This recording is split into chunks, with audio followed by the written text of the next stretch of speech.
Comme il est légèrement chromé, il y a un gros souci, c'est que le chrome, ça prend pas très bien la soudure. Donc un petit bout de tôle-émaillé, du 400 ou enfin ce que vous avez, pas trop gros, c'est du 220, voilà, donc pas trop gros. Et un petit coup de gratte-gratte afin de virer la couche superficielle qui a du mal à prendre généralement.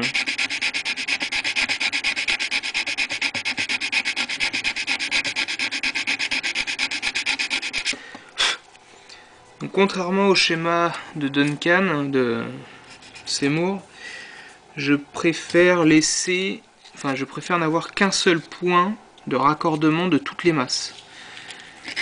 Ça évite bien des soucis également.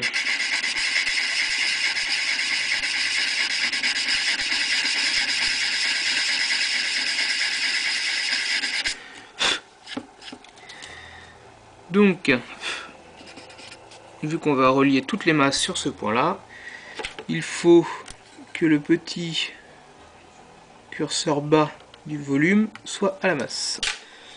C'est ce qu'on va faire. Toujours mon petit bout de filet tamé. Je fais une petite boucle pour accrocher comme ça. Tac. Je mets un petit peu d'étain. Et je soude. Voilà. Ensuite, je coupe le surplus. Alors bon, là c'est parce que j'ai des potentiomètres avec des pattes un peu courtes. Je suis obligé de rajouter un petit bout de fil. Si vous utilisez les potentiomètres, les gros potentiomètres prévus pour la guitare, les pattes sont assez longues pour être courbées en direct. Bon, c'est un détail. Donc la suite, après coupure de la vidéo, puisque pas assez de batterie, de carte mémoire. On fait ça en 2 fois, c'est pas grave. Donc, avant la coupure, donc on avait relié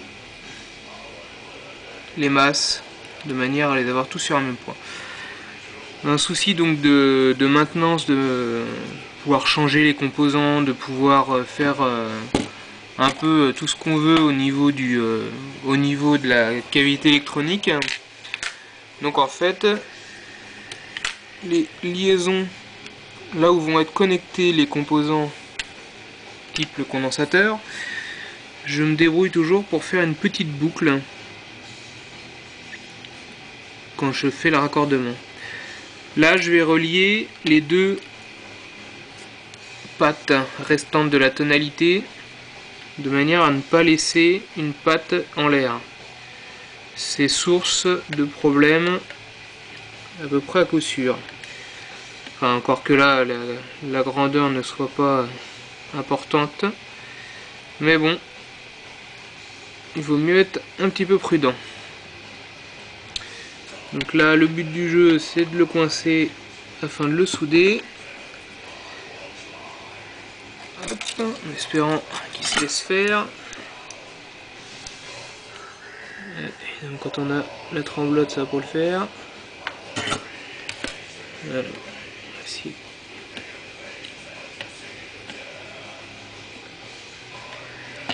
Alors, autre astuce, dans ces cas-là, plier légèrement les pattes.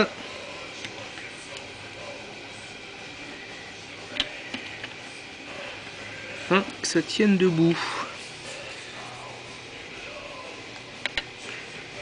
Voilà.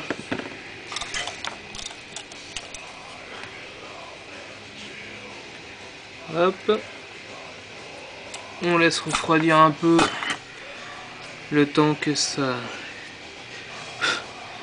prenne. Donc le condensateur va devoir aller donc de ce point là à la masse. Alors est-ce qu'on a assez de longueur au niveau du condensateur? c'est pas gagné. Donc on prépare les pattes. Si on a de la chance, on peut y aller en direct. Ah, visiblement, on a de la chance.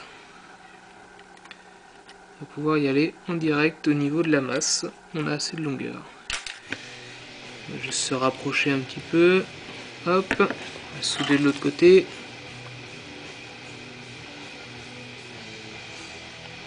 Voilà, comme ça, on est tranquille. On n'aura pas de soucis. Voilà, le condensateur est un peu gros parce que c'est pas un 47 nano, c'est un 470.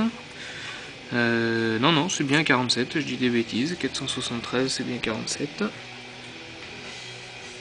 Donc, on place tout ce beau monde. Voilà.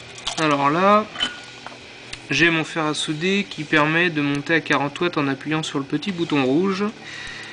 Ce qui peut être très utile quand on doit faire de la soudure sur une grosse masse. Donc déjà bien laisser prendre sur le capot. Alors vous pouvez y aller sur le capot, il n'y a pas de problème. Le capot n'étant pas relié aux composants en dessous, vous pouvez y aller sans souci. Il n'y a que lui qui chauffe et ça ne chauffe pas la piste du... Et voilà, ça prend tout seul comme ça après.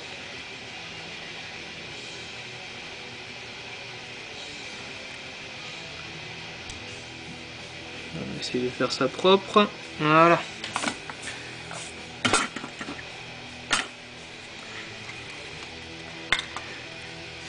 Alors, on va souder de l'autre côté.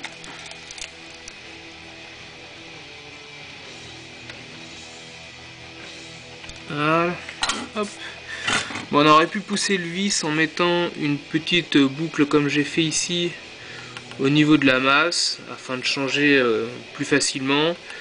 Mais ici, le chauffage n'étant pas critique, on peut se permettre de souder et dessouder sans trop de soucis.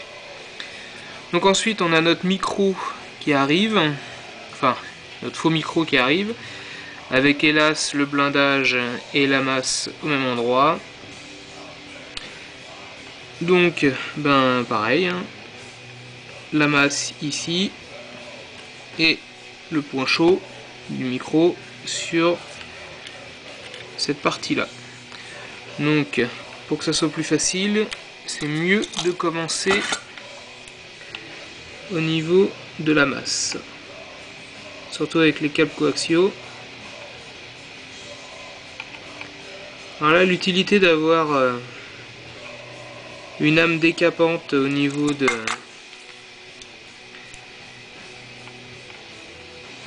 l'étain, c'est que justement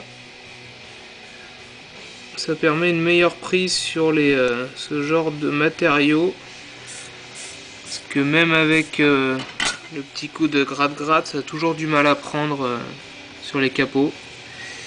Donc l'avantage d'avoir